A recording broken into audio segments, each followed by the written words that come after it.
चला आज काय बघणार आहोत आपण? दिशा आणि नकाशा. कोणते चित्र कोणत्या दिशेला आहे ते ओळखावं, खालील रकान्यात लिहा. आता हे काय इथं कोणत्या दिशा आहेत? पूर्व, पश्चिम, उत्तर, दक्षिण. आता हे कोणतं चित्र कोणत्या रकान्यामध्ये आहे ते काय करायचं, आपल्याला खालच्या रकान्यामध्ये लिहायचं. आता पहिला कशाचा रकाना आहे? चित्राचा. दुसरा दिशा, चित्र दिशा. आता हे जे घड्याळाचं जे टॉवर आहे ते कोणत्या दिशेला आहे? उत्तर दिशा. आणि हा जी टेकडी आहे ती कोणत्या दिशेला आहे? आता पश्चिम आणि उत्तर दिशेच्या मधात काय असतं रे? वायव्य दिशा असते.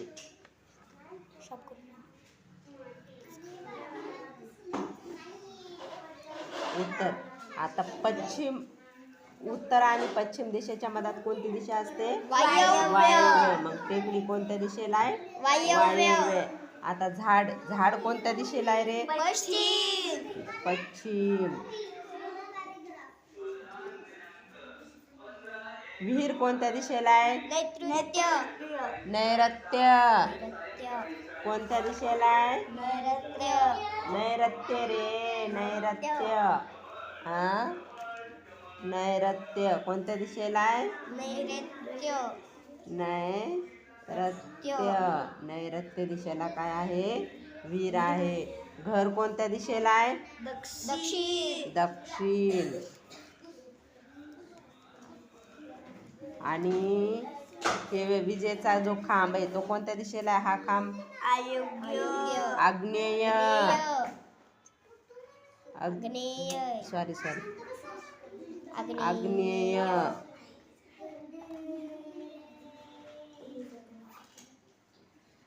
हा एक काय तळ म्हणजे आपलं जे हे तलाव ते कोणत्या दिशेला आहे? पूर्व.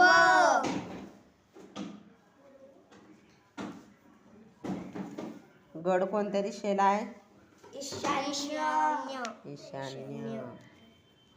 आता बघा, उत्तर, दक्षिण, पूर्व, पश्चिम. आता उत्तर आणि पूर्वच्या मधात कोणती दिशा आहे? ईशान्य. पूर्व आणि दक्षिणच्या मधात कोणती आहे? आग्नेय. दक्षिण आणि पश्चिमच्या मधात नैऋत्य. कोणती दिशा आहे? पश्चिम आणि उत्तरच्या वायव्य दिशा. आपण दिशानुसार काय ठरवतो? आपल्याला समजतं दिशानुसार आपल्याला, म्हणजे कोणती दिशा कोणत्या ह्याला आहे, कोणती दिशा. आता आपलं घर आहे, आपल्या घरात काय आपलं एंट्री करतो. आता एंट्री करायला आपण कोणत्या दिशेला आपला दरवाजा आहे हे पण आपल्याला कळत. हा दरवाजा कोणत्या दिशेला आहे? ही कोणती दिशा आहे समोरची? पूर्व दिशा. मग दरवाजाची एंट्री कोणत्या दिशेला आहे? पूर्वेला. तोंड बघणं कोणत्या दिशेला आहे? पूर्वेला. आता पुढील प्रश्नाची उत्तरे द्या. कोणत्या चित्रांच्या दिशा तुम्ही स्वतः ओळखून लिहिल्या? कोणत्या चित्राच्या दिशा तुम्ही स्वतः ओळखून लिहिल्या सांगा बरं. कोणत्या दिशा चित्रांच्या ह्याच्यातली तुम्हाला कोणतीही दिशा ओळखायला आली? किल्ला म्हणजे ईशान्य किल्ला. कोणत्या? ईशान्य दिशेला कोणता आहे? किल्ला. कोणता? चित्रांच्या गड ऑब्लिक किल्ला. कोणत्या चित्रांच्या दिशा ठरवताना तुम्हाला इतरांची मदत घ्यावी लागली किंवा अडचण आली? कोणत्या चित्रांच्या? घड्याळाचं टावर.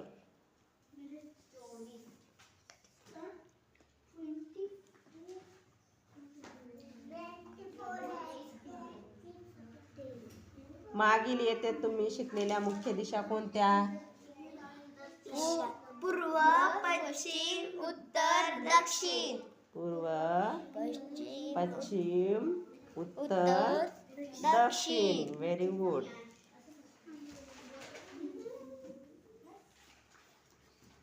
आता सांगा पाहू. डोंगर, विहीर, दिव्यांचा खांब, किल्ला ही चित्रे मुख्य दिशांवर नाहीत. ती चित्रे कोणत्या दोन मुख्य दिशांच्या दरम्यान आहेत ते शोधा व खालील रकान्यात लिहा. आता काय? डोंगर, विहीर, दिव्यांचा खांब आणि किल्ला ही काय आहेत? मुख्य दिशावर नाहीत. ती कोणत्या दिशावर आहेत ते आपल्याला काय करायचंय, लिहायचं. आता डोंगर, डोंगर कोणत्या दिशावर आहे? उत्तर. वायव्य. पश्चिम आणि उत्तरच्या मधात डोंगर आहे, तर मग कोणत्या दिशेला आहे? वायव्य. पश्चिम आणि उत्तर आणि पश्चिमच्या मधात, बरोबर आहे.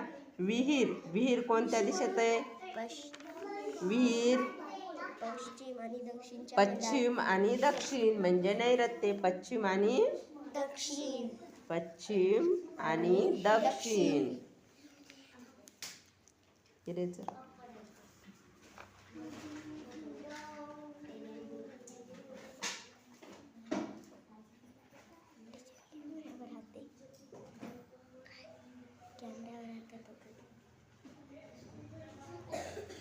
दिव्यांचा खांब बघा बरं, कोणत्या दिशेत आहे दिव्यांचा खांब? दक्षिण आणि पूर्वेच्या मध्ये. दक्षिण आणि पूर्व. दक्षिण आणि पूर्व. असं का व्हायले माझ्या चनाच काढा पूर्व. पूर्व. किल्ला, किल्ला कोणत्या दिशेच्या मधात आहे? किल्ला उत्तर आणि पूर्वेच्या मध्ये. पूर्वेच्या मध्ये. उत्तर आणि पूर्वेच्या मध्ये.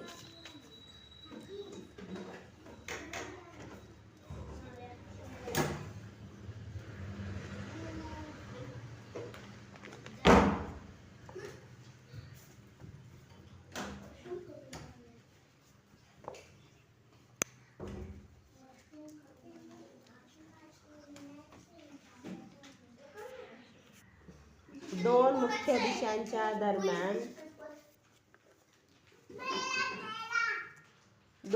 दिशांच्या दरम्यान देखील अनेक वस्तू असतात. या वस्तूंची दिशा निश्चित होण्यासाठी उपदिशांचा वापर करता येतो. आता दोन मुख्य दिशांच्या दरम्यान देखील अनेक वस्तू असतात. आता दोन मुख्य दिशा पूर्व आणि पश्चिम. हा पूर्व आणि पश्चिम ह्या दोन दिशाच्या मधात काय आहेत? पूर्व, पश्चिम, दक्षिण, उत्तर. आता ह्या चार दिशाच्या काय आहेत? समजा मुख्य दिशा काय आहेत? दोन. पूर्व किंवा उत्तर पूर्व, दक्षिण, उत्तर, पश्चिम ह्या दिशांच्या मधात काय असतात? अनेक वस्तू असतात. खालील दिलेल्या दिशा व उपदिशांचे नीट अभ्यास करा. समजा मुख्य दिशांच्या दरम्यान कोणत्या उपदिशा आहेत ते नीट समजून घ्या. आता पाठाच्या सुरुवातीची चित्रे आणि पुन्हा एकदा कोणकोणत्या दिशा व उपदिशांना आहेत ते वहीत लिहा. दिशा उपदिशांचे चक्र छोट्या आकाराच्या कागदावर काढा आणि ते आपण पुढे वापरणार आहोत. आता काय इथं मुख्य दिशांच्या दरम्यान कोणत्या दिशा आहेत यांचा काय करायचा? नीट अभ्यास करायचा. आता कोणत्या येतात मुख्य दिशा? पूर्व, पश्चिम, उत्तर, दक्षिण. आता उत्तर आणि पूर्वच्या मधात कोणती आहे? ईशान्य. पूर्व आणि दक्षिणच्या मधात कोणती आहे? आग्नेय. दक्षिण आणि पश्चिमच्या मधात कोणती आहे? नैऋत्य. पश्चिम आणि उत्तरच्या मधात कोणती आहे? वायव्य.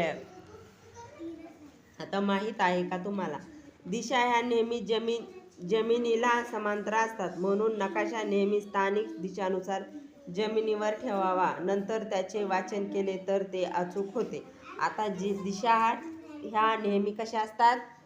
जमिनीला समांतर असतात. आपली जमीन आहे त्या जमिनीला काय असतात? दिशा समांतर असतात. आणि दिशाचं वाचन करत असताना काय करायचं? नकाशा नेहमी काय करायचा? जमिनीवर ठेवायचा आणि त्याचं वाचन करायचं, म्हणजे तो आपल्याला काय होईल? नीट समजेल. जरा डोके चालवा. आता कशाचा नकाशा आहे? आपला महाराष्ट्र राज्य. आता उत्तर, दक्षिण, पूर्व, पश्चिम. आता काय ह्या साईडला आपल्या महाराष्ट्राच्या पूर्व, इकडं पश्चिम, वरती उत्तर, खाली दक्षिण. आता पूर्वेला काय आहे? छत्तीसगड. इकडं पश्चिम अरबी समुद्र आहे. पश्चिमेला कोणता समुद्र आहे? अरबी समुद्र.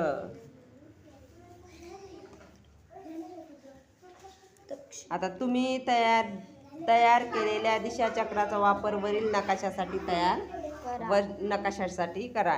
बीड जिल्ह्यात दिशाचक्र ठेवून कोणकोणते जिल्हे दिशा व उपदिशांवर येतात यांची नोंद करा. आता बीड जिल्ह्यात काय दिशाचक्र ठेवून, आता बीड जिल्हा इथं दिशाचक्र इथं ठेवून काय करायचं, कोणकोणते जिल्हे दिशा व उपदिशांवर येतात यांची नोंद करायची. दिशाचक्र राज्याच्या मध्यभागी ठेवा व आपल्या जिल्ह्यातील स्थान समजून घ्या.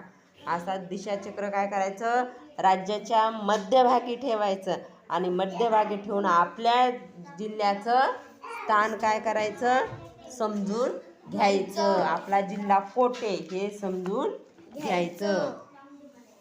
आता परिसरामधील ठिकाणे एकमेकांपासून काही अंतरावर असतात. या ठिकाणचा आकारही मोठा असतो. नकाशांचा आकार मात्र त्या मानाने लहान असतो. त्यामुळे ठिकाणांमधील अंतरही नकाशात दाखवताना कमी करावे लागते. चित्र काढताना आपण घर, डोंगर, माणसे इत्यादींची चित्रे कागदाच्या आकारात मावतील अशी लहान आकारात काढतो. नकाशा तयार करतानाही तसेच करावे लागते. परंतु असे करताना जमिनीवरील 2 ठिकाणांमधील अंतर विचारात घेतले जाते. ते नकाशात किती प्रमाणात कमी करावे ते ठरवले जाते. म्हणजेच नकाशातील ठिकाणांमधील अंतर हे प्रमाणबद्ध असते. खालील चित्रांच्या साहाय्याने हे समजून घ्या. आता काय परिसरामधील ठिकाणे एकमेकांपासून कसे असतात, काही अंतरावर असतात. त्या ठिकाणांचा आकार मोठा असतो, पण ते काय करावं लागतं, आपल्याला नकाशामध्ये छोटा दाखवावा लागतो. कारण नकाशा जर आपल्याला तेवढा मोठा काढायचा म्हणजे शक्य आहे का, नाही. चित्रे काढताना आपण घर, डोंगर, माणसे इत्यादींची चित्रे कागदाच्या आकारात मावतील अशी लहान काढत असतो. आता काय चित्र काढत असताना आपण एखादं घराचं किंवा डोंगराचं कशाचंही चित्र काढत असताना काय करत असतो, आपण छोटं काढत असतो. कारण त्या कागदामध्ये ते मावलं पाहिजे किंवा बसलं पाहिजे या आकाराने आपण काढत असतो. नकाशा तयार करत असताना असेच करावे लागते. परंतु असे करताना जमिनीवरील 2 ठिकाणांमध्ये अंतर विचारात घेतले जाते. आता नकाशाही करायला आपण काय करावं लागतं, जसं चित्राप्रमाणे आपण काय करतो, एका पेजवर बसेल एवढंच आपण काय करतो, चित्र काढतो. तसंच नकाशाही करत असताना काय करावं लागतं, आपल्याला त्या पेजमध्ये बसेल तसंच आपल्याला काय करावं लागतं, नकाशा काढावा लागतो. पण आपल्याला काय करावं लागतं, तिथं जमिनीचं अंतर लक्षात घ्या. जमिनीवरील 2 ठिकाणांचं काय करावं लागतं, आपल्याला अंतर लक्षात घ्यावं लागतं. ते नकाशात किती प्रमाणात कमी करावे ते ठरवले जाते. म्हणजेच नकाशातील ठिकाणांमध्ये अंतर हे प्रमाणबद्ध असते. खालील चित्राच्या साहाय्याने ते समजून घेऊ. म्हणजे काय, नकाशातील अंतर हे काय असतं, प्रमाणबद्धच असतं. ते कमी किंवा जास्त नसतं. आता खालील चित्र, आता खाली काय हे स्कूल आहे आणि स्कूलच्या इथं बघा, इथं ह्यांनी काय केलंय, स्कूल काढली. इथं काय स्कूलचा समोरचा ही म्हणजे एंट्री गेट 30 मीटर आहे. इथं हे काय 30 मीटरच त्यांनी दर्शवलं आहे. म्हणजे बघ एकदम सेम ॲक्युरेट त्यांनी काय केलंय, हे इथलं म्हणजे इथलं जे अंतर आहे हे अंतर आहे पूर्ण जशाचं तसे काय केले त्यांनी नकाशामध्ये घेतलेलं आहे. जरा डोके चालवा.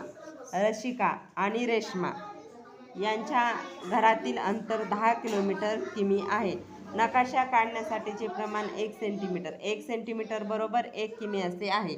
नकाशामध्ये त्याच्या घरामधील अंतर किती असेल. आता रसिका आणि रेश्मा यांच्या घरातील अंतर किती किलोमीटर आहे, 10 किलोमीटर आहे.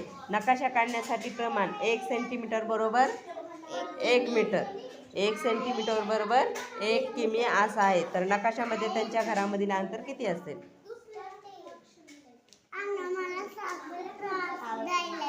मग नकाशामधील त्यांचं अंतर किती असेल काय, 1 सेंटीमीटर बरोबर 1 किमी. तर नकाशामधील किती अंतर असेल त्यांचं,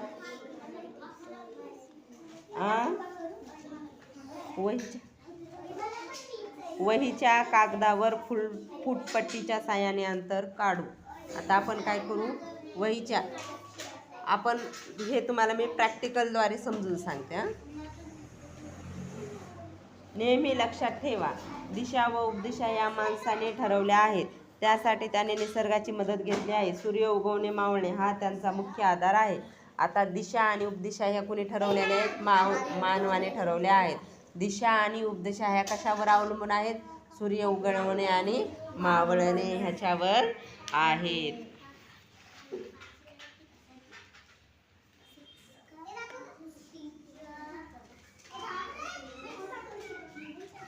रंजना व जुली या सहलीसाठी बाहेरगावी आल्या आहेत. त्यांना त्यांच्या राहण्याच्या ठिकाणापासून उद्यानाकडे जायचे आहे. त्याच्याकडे त्या भागाचा नकाशा आहे.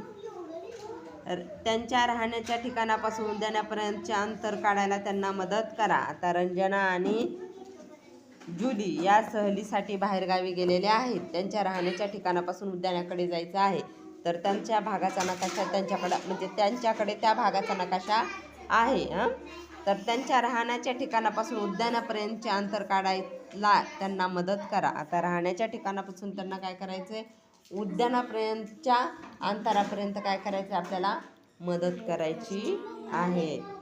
त्यांच्या राहण्याच्या ठिकाणापासून उद्यान कोणत्या दिशेस आहे हे शोधण्यास त्यांना मदत करा. आता त्यांचं राहण्याचं ठिकाण, आता रंजना आणि जुली यांचे राहण्याचं ठिकाण इथे आणि उद्यान इथे. म्हणजे काय आहे? त्यांचं नकाशा काय येणार? काय येणार नकाशा? राहण्याचं ठिकाण इथे, उद्यान इथे, म्हणजे नकाशा सरळच येणार ना त्यांचा, नकाशात अंतर. हां, आता त्यांच्या राहण्याच्या ठिकाणापासून उद्यानापर्यंतचे अंतर काढायला त्यांना मदत करा. कोणत्या दिशेस आहे ते शोधण्यास मदत करा. आता त्यांच्या राहण्याच्या ठिकाणापासून उद्यान कोणत्या दिशेस आहे? उत्तर, दक्षिण, पूर्व, पश्चिम. म्हणजे इथं कोणती दिशा येते?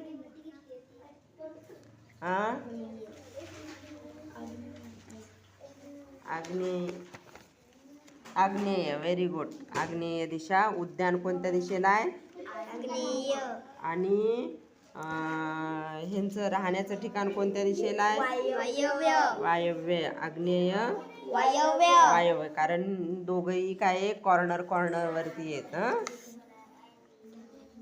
आपण काय शिकलो? उपदेशांची ओळख शिकलो का?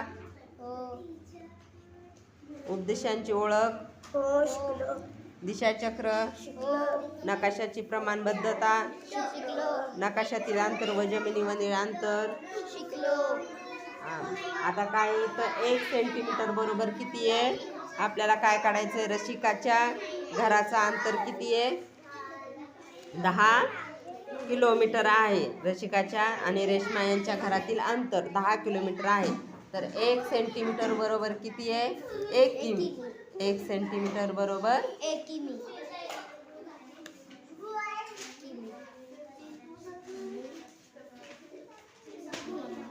आता काय आहे? रसिकाच्या घरातील अंतर. रसिकाच्या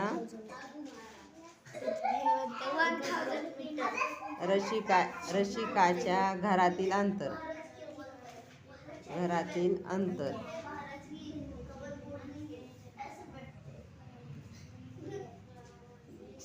1 सेंटीमीटर म्हणजे 1 सेंटीमीटर आपण जर ह्याच्यावरती घेतलं 1 सेंटीमीटर तर काय आहे त्याचं? 1 किमी. 1 किमी. आपण नकाशावरती 1 सेंटीमीटर घेतलं तर काय आहे? 1 किमी. आता तुमच्याकडे स्केल आहे का? आदवी, कर्णव, तुमचं काय चाललंय? अर्णव, तुझं काय चाललेलं रे? आता काय? स्केल थोडीशी जास्त मोठी तरी आणायची. आता काय? 1 सेंटीमीटर. आता 1 सेंटीमीटर म्हणजे किती आहे? हा भाग समजतंय? 0 ते 1, 1 ते 2, 2 ते 3. आता ही किती सेंटीमीटरची पट्टी आहे? 30. किती सेंटीमीटरची आहे? 30 सेंटीमीटरची पट्टी आहे. आता आपल्याला काय? 1 सेंटीमीटर बरोबर 1 किलोमीटर. मग काय इथं 1 सेंटीमीटर, 0 पासून 1 पर्यंत 1 सेंटीमीटर झाला. तर आपल्याला किती आहे? 1 सेंटीमीटर बरोबर 1 किमी. मग आपल्याला किती किलोमीटरचं अंतर काढायचं आहे? 10. मग 1 2 3